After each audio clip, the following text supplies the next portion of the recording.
Thank you, parents, for clicking on the CogAT interpretation video link to see how to read the profile narrative for your student. This is a sample CogAT score report that should look exactly like the one you received in your child's envelope. The CogAT is given to all third grade students in Wake County Public School System. It measures general thinking and problem-solving skills and indicates how well the student uses these skills to solve verbal, quantitative, and nonverbal problems. The skills and abilities measured by the CogAT develop gradually throughout a person's lifetime, but individuals vary in the rates at which they develop the skills. Because these abilities are closely related to an individual's success in school, test results may be used in planning effective instructional programs, including the academically intellectually gifted program here at Highcroft. In combination with other relevant information about a student, scores can be used to adapt instruction in ways that enhance the student's success in learning. The CogAT is only one assessment of many that will assist school personnel in instructional planning. The CogAT is comprised of 3 batteries: verbal, quantitative, and nonverbal. Scores from these 3 batteries yield a partial composite and composite score. The verbal battery is given to appraise verbal, inductive, and deductive reasoning skills, as well as fluency and adaptability in working with words and verbal problems. The cluster of verbal reasoning abilities plays an important role in developing skills in reading comprehension, critical thinking, writing, and virtually all verbal learning tasks. So we would look at the age percentile rank for this verbal assessment. This student scored very well at a 98 percentile, and we use the age percentile rank for all 3 batteries and the composite because within one grade level, students can have a wide range of ages. So we use age to compare students with students of their same age. The quantitative battery looks to measure reasoning skills as well as flexibility and fluency with quantitative symbols and concepts. Successful performance on these subtests requires that students have a variety of strategies for working with quantitative materials, i.e. math. So quantitative is measuring math reasoning, math ability, high-level problem solving. Then the nonverbal section presents the most novel problems to students. These tests only use geometric shapes and figures and require no reading and no outside background knowledge.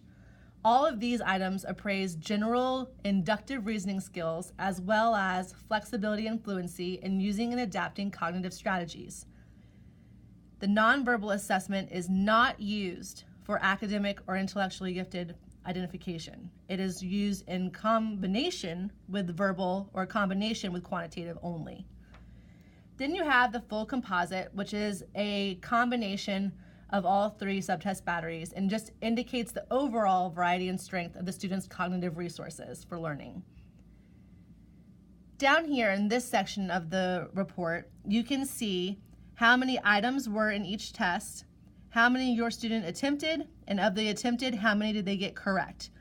So we do look at this as well as teachers to see how many problems did they actually try and how many did they get correct of the ones they tried.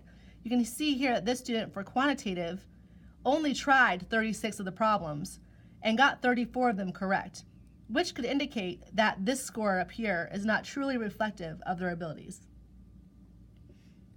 Okay, in addition to your score report that you have here, teachers at school have access to a report that looks like this, which again shows the verbal, quantitative, and nonverbal, but also shows the verbal-nonverbal combination, the quantitative nonverbal combination, and then the composite. Here it also shows us these little symbols like this caret here, which is showing exactly what I just said about how the student only attempted 36 of the problems. And this could indicate a slow and steady response rate rather than rushing through the test, so they may have just run out of time.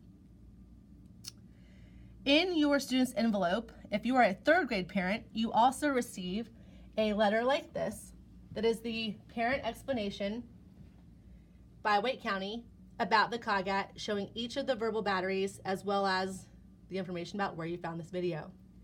If your child scored at the 85th percentile or higher on any of the subtest scores, then you are also receiving a Iowa permission form that indicates whether you do or do not give permission for your child to take the Iowa, which is just another assessment given to assess your child's reading and math academic achievement abilities as they currently stand.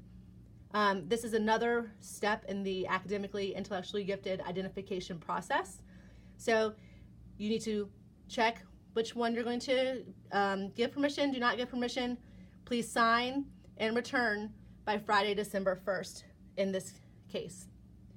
Then if you are a 4th and 5th grade parent and your child has been evaluated in 4th or 5th grade for AIG services, you'll receive a form like this that just states that at this time, your child does have scores considered for AIG identification, may require additional individual assessment, or does not have qualifying scores to continue consideration for AIG at this time.